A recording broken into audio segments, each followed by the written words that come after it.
Imaginez que votre cousine vienne d'avoir la tête tranchée sur ordre du roi et que quelques années plus tard, ce même homme vous demande en mariage. Terrifiant, n'est-ce pas? Pourtant, pour la famille Howard, c'était la chance de leur vie. Je suis Eva Carter et aujourd'hui, nous plongeons dans l'histoire de la 5e femme de Henri VIII, Catherine Howard. Si vous aimez percer les mystères de l'histoire avec moi, abonnez-vous à la chaîne et mettez un pouce bleu dès maintenant, cela m'aide beaucoup à produire ces vidéos plus souvent. Henri VIII était le monarque le plus discuté de l'époque de l'absolutisme, une période où sa volonté n'avait presque aucune limite.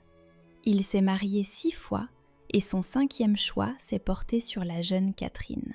Par une coïncidence tragique, elle était la proche parente d'Anne Boleyn, que le roi avait ordonné de faire disparaître en 1536. Cette jeune créature n'a vécu que très peu de temps, environ de 16 à 23 ans, et a malheureusement connu le même sort que sa prédécesseur. Catherine n'est restée l'épouse du roi que pendant 18 mois. Lorsqu'elle s'est mariée, elle avait entre 15 et 20 ans, alors que le roi en avait déjà 49. Au XVIe siècle, cet âge était considéré comme une vieillesse avancée. Mais avant de découvrir comment elle est arrivée à la cour, regardons de plus près l'homme qu'elle a dû épouser. Et croyez-moi, l'image que l'on voit dans les séries est bien loin de la dure réalité de l'époque. Henri pesait autant qu'une petite voiture et son menu quotidien aurait pu donner une crise cardiaque à n'importe quel nutritionniste moderne. Comment un amant romantique et un souverain cruel pouvaient-ils cohabiter dans ce corps? En réalité, le roi d'Angleterre souffrait d'un surpoids important de plus de 100 kilos. Les armures conservées de cette époque confirment ces dimensions impressionnantes. Le roi a commencé à prendre du poids rapidement après la perte de sa 3e femme, Jane Seymour, qui lui avait donné l'héritier tant attendu. De plus, il souffrait d'une plaie douloureuse et purulente à la jambe, conséquence d'un accident lors d'un tournoi de chevalerie, transformant l'athlète autrefois vigoureux en un vieil homme malade. Malgré les conseils de ses médecins, Henri n'avait aucune intention de changer de mode de vie. Son régime se composait de quantités massives de viande rouge et de desserts raffinés, alors qu'il ignorait presque totalement les légumes. En plus de ses souffrances physiques, le roi possédait un caractère extrêmement difficile et imprévisible. C'est précisément à un tel homme, avec une longue liste de maladies chroniques, que la jeune Catherine Howard allait être confrontée. Elle n'a jamais été officiellement couronnée, restant reine uniquement par les faits, car l'entourage du monarque exigeait qu'elle prouve d'abord sa capacité à offrir un nouveau prince au trône. Mais comment une jeune fille issue d'une branche appauvrie d'une famille noble a-t-elle pu attirer l'attention de ce redoutable souverain? Le secret réside dans le parcours de son père, Edmund Howard, dont la vie a été marquée par les échecs et les choix douteux. Son père était un aristocrate par le sang, mais un perdant dans la vie. Dans un monde où les hommes décidaient de tout, il n'a même pas réussi à gérer ses propres dettes, faisant de ses enfants des pions au service de ses parents plus influents. Edmund Howard, malgré son nom célèbre, a été poursuivi par les échecs financiers toute sa vie. Sa première épouse avait déjà 5 enfants d'une précédente union, et ensemble, ils en ont eu 6 autres, dont Catherine elle-même. Au total, 11 enfants ont grandi dans la famille, et personne n'a jugé utile de noter leur date de naissance exacte, car cela n'offrait que peu de perspectives pour cette branche pauvre de la famille. Après la disparition de sa mère, alors que Catherine avait environ 10 ans, son père s'est remarié 2 fois, mais n'a jamais trouvé de stabilité. Edmund était décrit comme un homme sans volonté ni ambition, dont la carrière à la cour a été un échec permanent. Alors que ses frères occupaient de hautes fonctions, il perdait ses terres et a fini par fuir à l'étranger pour échapper à ses créanciers. Au XVIe siècle, on attendait d'un homme de la bravoure au combat ou du talent dans l'administration. Mais Edmund n'a réussi dans aucun domaine et a pratiquement abandonné ses enfants à la garde de sa parenté. Sans protection parentale, Catherine a été envoyée pour être éduquée chez sa puissante parente, la duchesse douairière de Norfolk. À l'époque, c'était une pratique courante pour les familles qui n'avaient pas les moyens d'élever leurs descendants. C'est là, dans l'immense domaine d'Agnes Howard, où l'influence féminine dominait parmi les nombreux protégés, qu'a commencé ce que l'on appellera plus tard sa chute morale. Dans cet environnement, où un manque de surveillance se cachait derrière une piété de façade, la jeune Howard a rencontré pour la première fois les tentations de la vie adulte. Pendant que la duchesse gérait ses affaires à la cour, des choses bien éloignées de la vertu se passaient dans son domaine. La jeune Catherine a vite compris que si l'on veut vraiment quelque chose et que l'on possède la clé de la porte dérobée, tout est possible. Le veuvage ouvrait aux femmes nobles du XVIe siècle d'incroyables horizons de liberté. Agnès Howard, veuve influente, disposait de moyens considérables et passait beaucoup de temps à Londres. Dans ces résidences vivaient des dizaines d'adolescents issus de familles nobles mais financièrement fragiles, qui étaient souvent livrés à eux-mêmes. Екатерина росла в мире, где за поведением молодежи следили лишь формально.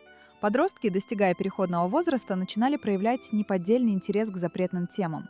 Согласно историческим сведениям, девушка сумела договориться со служанкой, чтобы раздобыть ключ от женской половины дома. Обычно этот предмет хранился прямо в спальне герцогини, но отсутствие строгого надзора позволяло тайно открывать двери для избранных юношей под покровом ночи. Dans ces chambres se déroulaient des rencontres secrètes avec du vin et des gourmandises. Les témoins de l'époque se souvenaient comment les jeunes hommes se glissaient dans les chambres des protégés, brisant toutes les règles de bienséance. Pour Catherine, cette période a été une leçon de dissimulation. Elle devait jouer parfaitement le rôle d'une demoiselle vertueuse devant son éducatrice. Cependant, parmi les nombreuses connaissances éphémères, 2 personnes se distinguaient, dont les noms apparaîtraient des années plus tard dans les protocoles de ses interrogatoires. Le premier était un étrange professeur de musique qui lui a donné des leçons allant bien au-delà du simple solfège. Sie nannte ihn in Briefen, die sie unvorsichtigerweise nicht vernichtete, ihren Ehemann.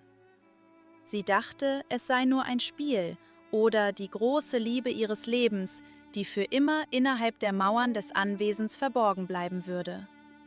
Sie ahnte nicht, dass sie für jedes Wort in diesen Zeilen später den höchsten Preis zahlen müsste. Die erste ernsthafte Leidenschaft der jungen Katharina galt ihrem Musiklehrer Henry Manox. Historiker streiten bis heute darüber, ob diese Beziehung auf Gegenseitigkeit beruhte oder ob ein erwachsener Mann einfach die Unerfahrenheit eines 13-jährigen Mädchens ausnutzte. Manox erlaubte sich eine ungebührliche Nähe, die damals als Gipfel der Ehrlosigkeit für eine junge Dame galt. Peu après, l'assistant de la duchesse, Francis de Réam, a pris sa place. Cette relation est allée bien au-delà d'une simple sympathie. Les jeunes gens échangeaient ouvertement des promesses et se désignaient comme époux dans leurs lettres. À l'époque des Tudors, de telles promesses étaient souvent assimilées à une union légale, même sans cérémonie religieuse officielle. Les rencontres secrètes ont duré jusqu'à ce que Manox, offensé, en informe la duchesse. Un immense scandale a éclaté. Lorsqu'Agnès Howard a découvert un étranger dans les chambres de sa nièce, elle est entrée dans une rage folle. Elle craignait que de telles libertés ne gâchent les chances de Catherine d'avoir un avenir digne et ne détruisent sa réputation aux yeux de la noblesse.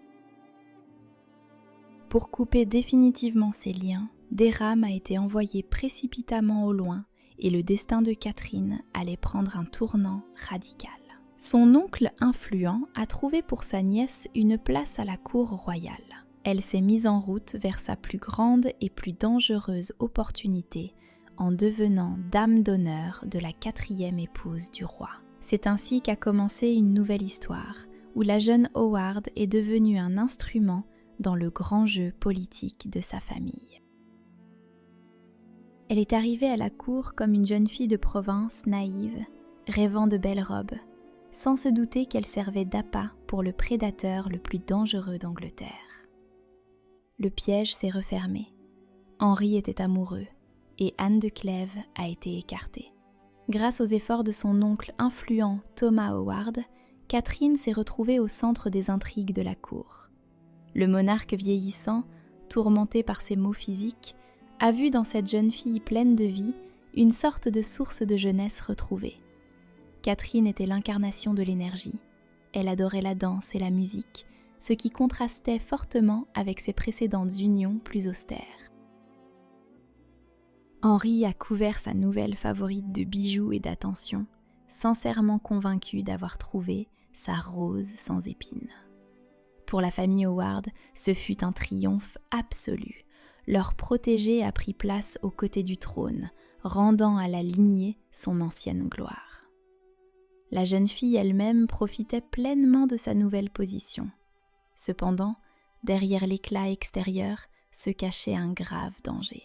Catherine ne comprenait pas que chacun de ses pas au palais de Hampton Court était désormais surveillé, non seulement par son mari qui l'adorait, mais aussi par de nombreux ennemis qui n'attendaient que sa chute. C'était le début de la fin. Catherine Howard est devenue reine, sans se douter que son passé était déjà à ses trousses. Que s'est-il passé lorsque d'anciennes connaissances ont décidé de rappeler leur existence à la nouvelle souveraine d'Angleterre? Nous le découvrirons dans la deuxième partie de cette histoire passionnante. En attendant, n'oubliez pas de vous abonner à la chaîne et de regarder ces 2 vidéos qui s'affichent maintenant à l'écran. Vous y trouverez d'autres récits incroyables sur des personnes qui ont changé le monde. C'était Eva Carter, à la prochaine!